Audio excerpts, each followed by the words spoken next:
Moć i život. Ljudsko biće ne može da zamisli nepostojanje.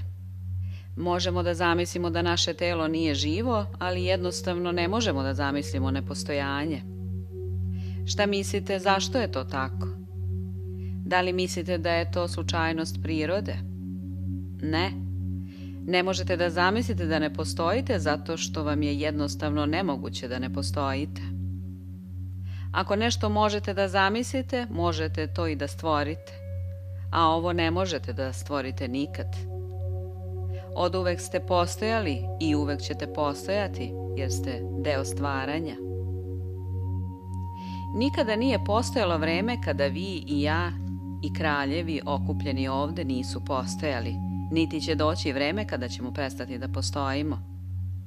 Kao što ista osoba nastanjuje telo u detinjstvu, mladosti i starosti, tako i u vreme smrti dobije drugo telo. Šta se dešava kada neko umre?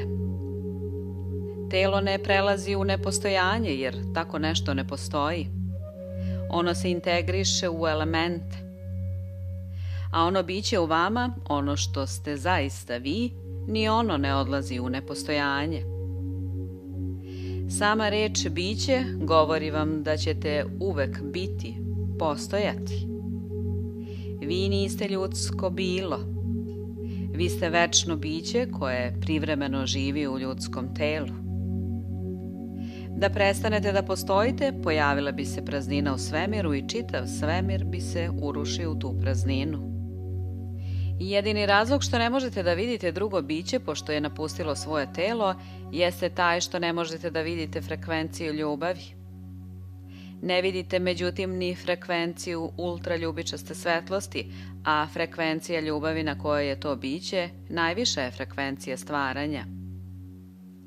Ni najboljom naučnom opremom na svetu frekvencija ljubavi ne može ni približno da se otkrije, ali pamtite da možete osetiti ljubav, pa i ako nekoga više ne možete vidjeti, možete ga osetiti na frekvenciji ljubavi. Ako tugujete ili očajavate, nećete moći da osetite bića posle smrti, jer ona nisu ni blizu tih frekvencija, ali kada ste na najvišoj frekvenciji ljubavi i zahvalnosti, onda možete da ih osetite. Nikada nisu daleko od vas i nikada nisu odvojeni od njih. Silom ljubavi uvek ste povezani sa svime u životu. Raj je u vama. Sva načela neba i zemlje žive u vama. Kad drevni tekstovi kažu da je raj u vama, govore zapravo o frekvenciji vašeg bića. Kada napustite svoje ljudsko telo, vi ste automatski na najvišoj frekvenciji čiste ljubavi, jer je to frekvencija vašeg bića. U drevna vremena ova najviša frekvencija čiste ljubavi nazivana je rajem. Ali raj treba da pronađete u ovom životu, ne kada vaše telo umre. Treba da pronađete raj ovde, dok ste na zemlji. I zaista, raj je u vama, jer raj je frekvencija vašeg bića. Pronaći raj na zemlji znači živeti život na istoj frekvenciji na kojoj je vaše biće, frekvenciji čiste ljubavi i radosti. Za ljubav života. Pitanje zapravo nije da li nastavljate ili ne, nego koliko ćete uživati u tome. Vi ste večno biće.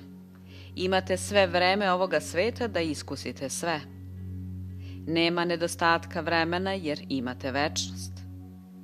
Toliko je avantura pred vama, toliko toga da doživite. Ne samo avanture na zemlji, jer kad jednom savladamo zemlju, započet ćemo nove avanture u drugim svetovima. Postoje galaksije, dimenzije i život koji sada ne možemo ni da zamislimo, ali ćemo sve to iskusiti, doživeti. Iskusit ćemo ih zajedno jer smo mi deo stvaranja. Milijarde godina u budućnosti, kada potražimo neki novostvoreni svet za naše nove pustolovine, postojaće svetovi među svetovima, galaksije među galaksijama, neograničene dimenzije koje će se pružati pred nama čitavu večnost. Mislite li posle svega ovoga da ste možda malo više posebni nego što ste smatrali? Da li možda mislite da biste mogli vredeti malo više nego što ste verovali? Nema kraja vama, svima koje poznajete, svima koji su ikada živeli. Zar ne poželite jednostavno da zagrlite život i kažete hvala? Zar niste uzbuđeni zbog pustolovina koje predstoje? Zar ne poželite da stanete na vrh planine i radosno uzviknete da životu koji kraja nema? Svrha vašeg života. Nemate razloga da osjećate išta drugo do zahvalnosti i radosti. Gautama Buda. Svrha vašeg života je radost, a šta mislite da je najveća radost u životu? Davati. Da mi je neko pre 6 godina rekao da je najveća radost u životu davati, rekla bih, u redu je da vi to kažete. Ja se borim da preživim i jedva spajam kraj sa krajem, dakle ja nemam ništa da dam. Najveća radost u životu je davati, jer ako ne budete davali, uvek ćete se boriti da preživite. Život će biti prepun problema i upravo kada budete pomislili da je sve u redu, desit će se nešto što će vas ponovo gurnuti da se mučite i batrgate. Najveća radost u životu je davati, a postoji samo jedno što možete dati, svoju ljubav.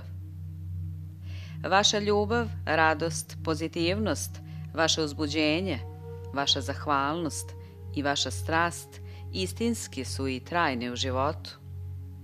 Sva bogatstva ovog sveta nisu ni blizu najdragocenijem daru, ljubavi u vama. Dajte sve od sebe, dajte svoju ljubav, jer to je magnet za sva životna bogatstva. Život će vam postati bogatiji nego što ste ikada zamišljali, jer kada pružate ljubav, vi ispunjavate celokupnu svrhu svog života. Kada dajete ljubav, za uzvrat primate toliko ljubavi i radosti da ćete osjetiti kako je to gotovo više nego što možete podneti. Ali vi možete da prihvatite neograničenu ljubav i radost, jer je to ono što vi jeste. Jednoga dana kada ljudi budu ovladali vetrovima, talasima, plimom i gravitacijom, zauzdaćemo u ime Božje energiju ljubavi i tada će po drugi put u istoriji čovek otkriti vatru. Na ovaj svet ste došli sa ljubavlju i to je jedino što nosite sa sobom. Dok ste ovde svaki put kad izaberete pozitivno, svaki put kad se opredelite za dobra osjećanja, vi dajete ljubav, a njome osvetljavate svet. I sve što možete poželeti, sve o čemu sanjate, sve što volite, pratit će vas ma kuda išli. U vama je najveća sila svemira, a sa njome ćete sigurno imati divan život.